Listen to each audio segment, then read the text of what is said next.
Hello and welcome to Simply Thriving in the North. I'm your host, Aurora Leigh, and today we have Mayor Simon Yu with us to talk about all things wellness in the North. Welcome, Simon. Thank you for the invite. Yeah, Glad to be here. it's great to have you.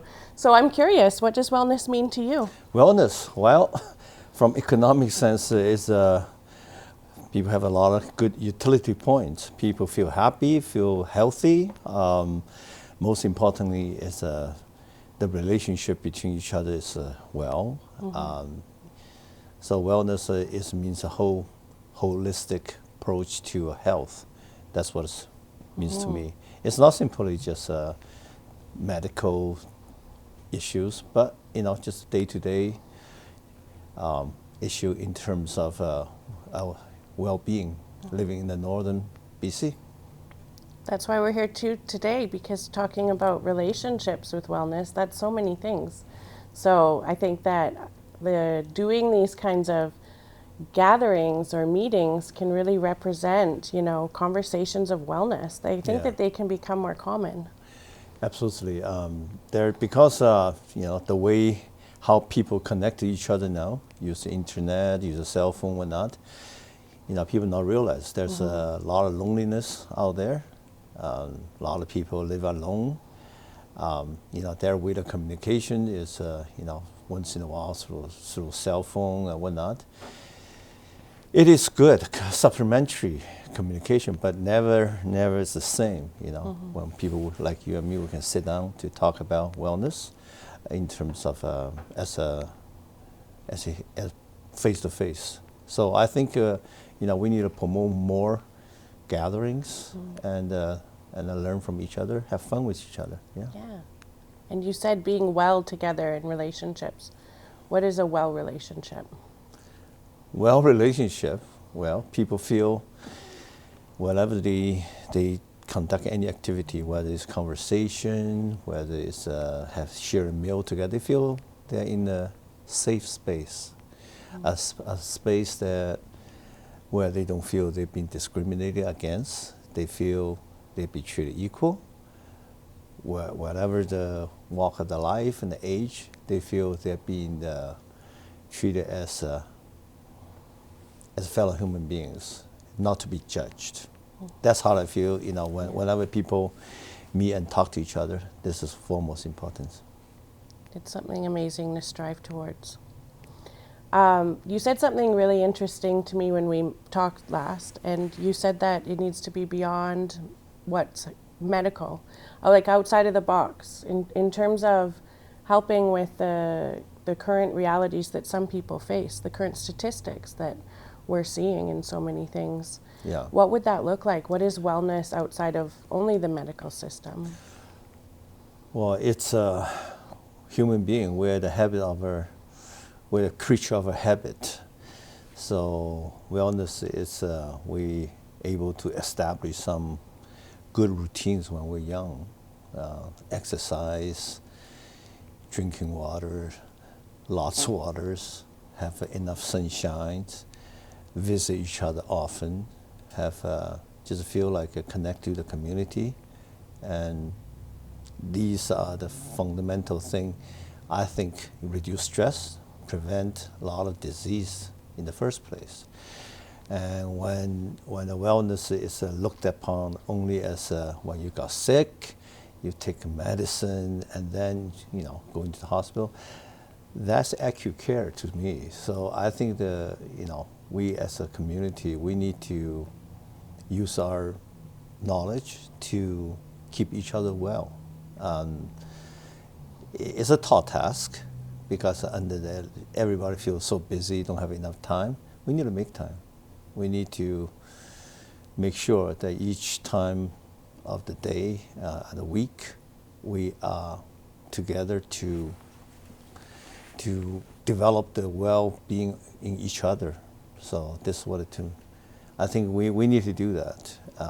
More sports, cultural activities, more after school activities for the kids. The parents should able to get together, talk about things, reconnect each other face to face like a community. Do you think that there are alternative treatment options other than Western medicine that people can go to feel thriving in their body or to seek for their ailments? Well, I think the medical research these days, have developed to such extent we are starting finding, well, maybe we can manipulate the genes. We can do this. I think the specialist, in some way, we look at each other. I'm not a medical specialist, but I just think, by knowing that, by looking at when we have a problem, so you look at it just specific. Oh, you got a lung issue, you got a kidney issue, but in reality, is everything is interconnected. Not only just our body. It's something is maybe it's a symptom of something much bigger. And underlining of disease, if we approach it in a holistic way, and then holistic mean not just me alone. To me, so it's a community, family, your parents, your kids, your brothers and sisters. These interconnectedness, I think, it contributes to good wealth. So that's why it's the value of a family doctor is. It's huge, because when we go see a family doctor, a lot of times they talk to you and to see, what really happening in your life, and then during that they can kind of figure out, okay, yeah, stress, a lot of problem is related to stress, so we need to de-stress each other. Yes, Yeah. absolutely. What notable organizations and initiatives shape wellness in the North that you can think of off the top of your head? Wow. Any place that encouraged kids to play sports. So, Sorry. I mean, it could be any setting. It could be a family. As long as the people feel the setting is a safe space, they can express themselves and they can communicate with each other. So, do you like where health and wellness is going in response to the statistics that we're seeing, whether that's the opioid crisis, mental health, addictions, varying things that people live with day to day? Do you like how wellness is creating a response to that? Well, obviously, we have issues, right? I mean, the thing is, people using alcohol, using drugs to temporarily relieve stress and to make them feel euphoria and feel difference. But these are activities, and it causes harm in the long term. And obviously, what we see on the street right now is a very unpleasant situation, not just for the people they are having trouble, due to the addictions, and it also causes economic issues throughout the town as well.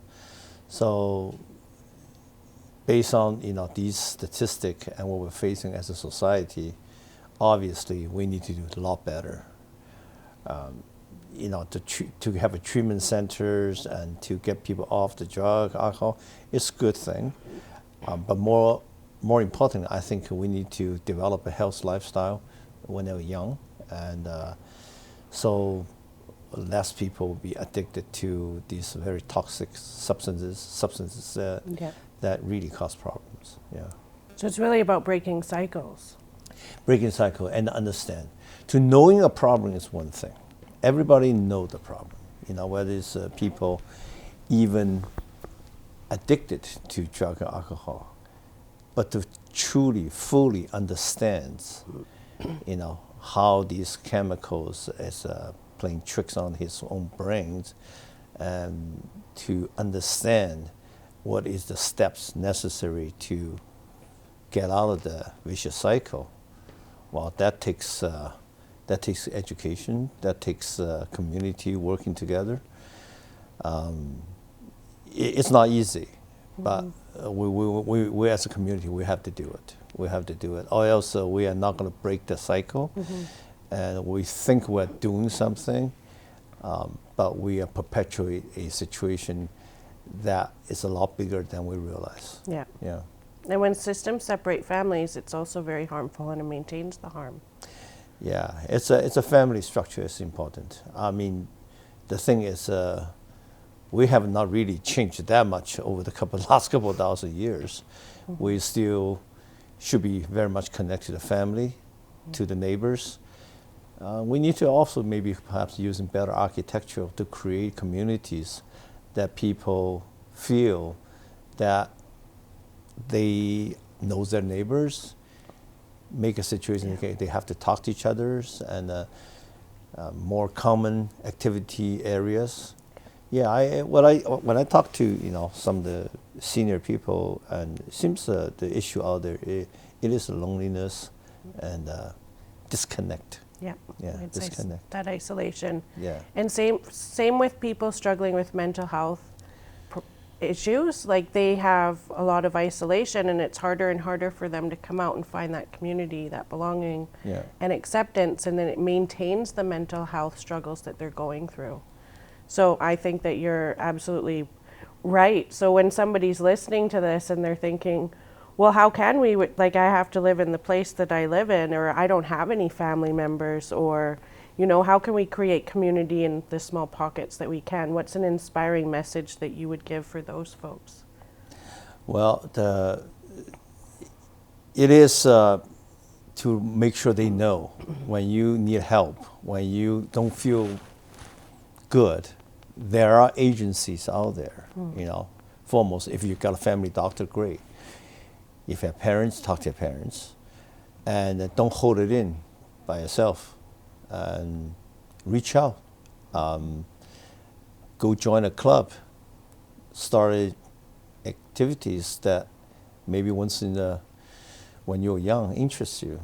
Play some sports, and join we're not short of activities, in the form of clubs and whatnot in the city. And we just need to encourage people participate, join the Y, and that there are people they can talk to the recreation officers, go to schools, talk to the counselors. Just so when you don't feel well, don't hold it in. Yeah, that's great advice. Yeah. Thank you, Simon. What is the City of Prince George's hope for people living healthy lives? Say, you've already spoken to now, but what would your hope be for in 25 years from now? What would you hope to see the City of Prince George's kind of thriving, as you called it, economical, like vitality? Yeah. 25 years, well, in 25 years, I like to see we have a healthy city that all the citizens, foremost, they feel safe. They feel safe. They can walk along the street. They can talk to neighbors. They feel safe. There is a lot less crime, and people can trust each other. That's lots of a safe space that we feel that we can live as one community.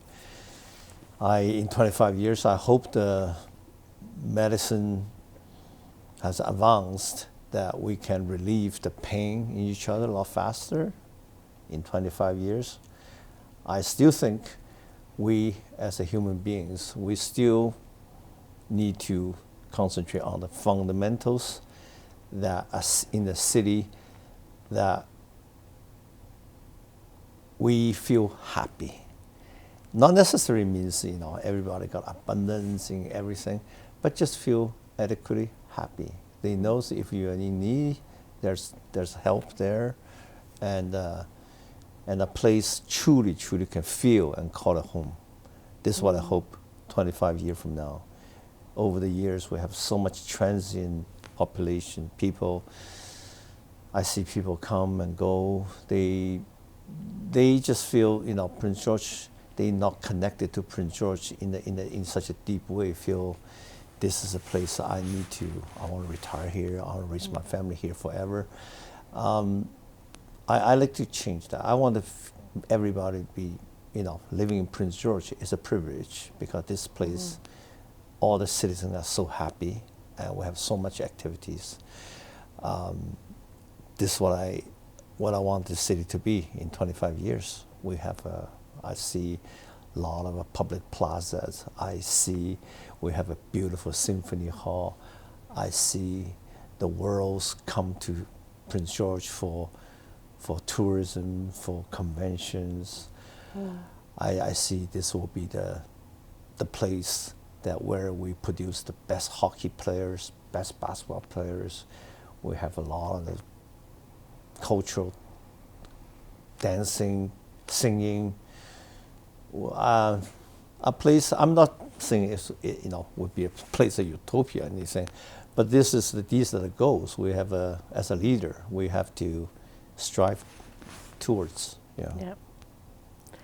You keep speaking to connection and relationships, and I'm curious how people could create that and feel that with the city of Prince George. I know that there are many amazing events that are happening all the time. Same with Live Well PG Society. They're creating events every year for people to come out to. Maybe there's something that can be a movement where people connect, and it doesn't have to be something that costs money to create. Sometimes I see there's this red tape when there's a situation where people really could use connection. There's all this red tape to apply for funding, to have an event, to have a venue, to have, there's all this red tape. So it makes it seem so much harder to just be community like our ancestors did. Yeah, it's a priority thing, right? I mean, it is a fact. I mean, it does take money to host an event. It does cost money to buy a ticket to join certain events. The priority, what do we set as a community to join certain event that you feel good, but more importantly, it is to have enough public space and venues that are free to the citizens, that people are able to develop healthy daily routines. That is what's really need, So take a walk together. It doesn't cost money. More neighborhood walk group, running group, cycling club. We can do a lot.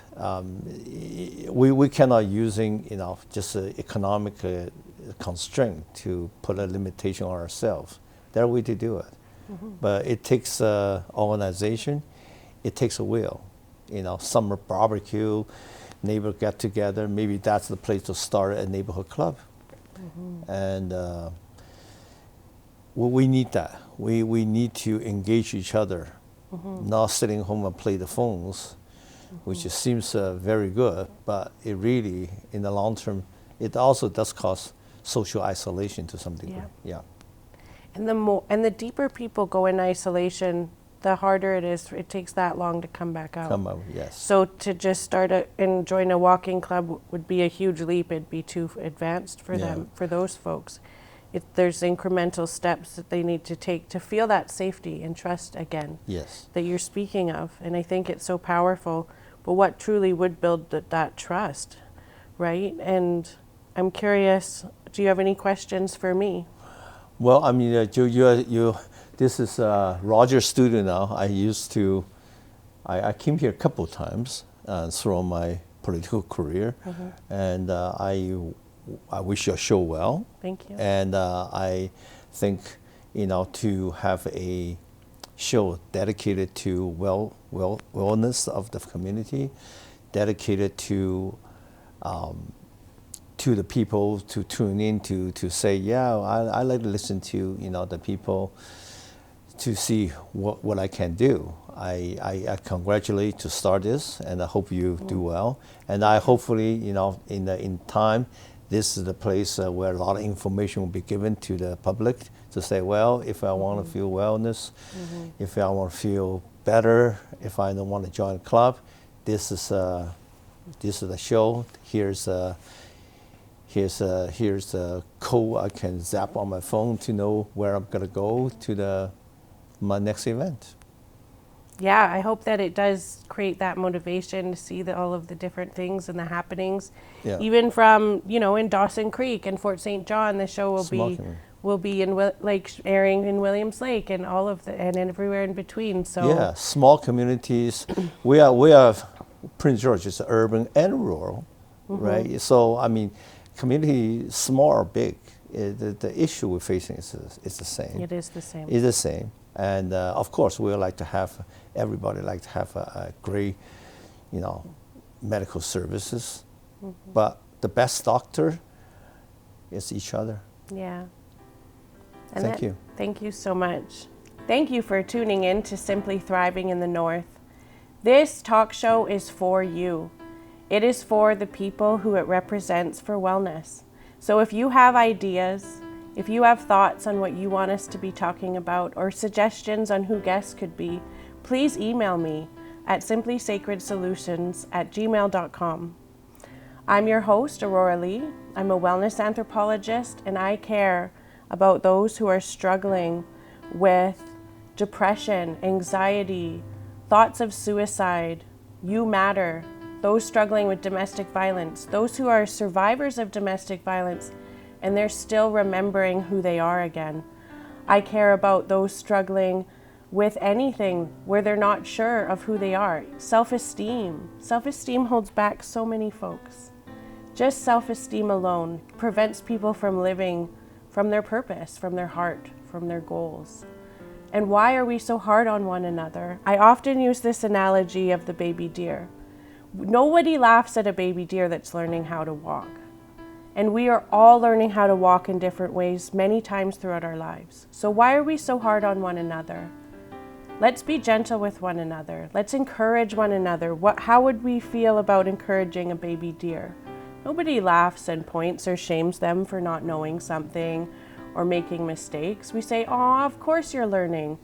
Well, that's the same for all of us. We need to have humility and compassion and grace to each other. And I think that would create a huge ripple of change. I think that people would start to feel safe, like Simon says.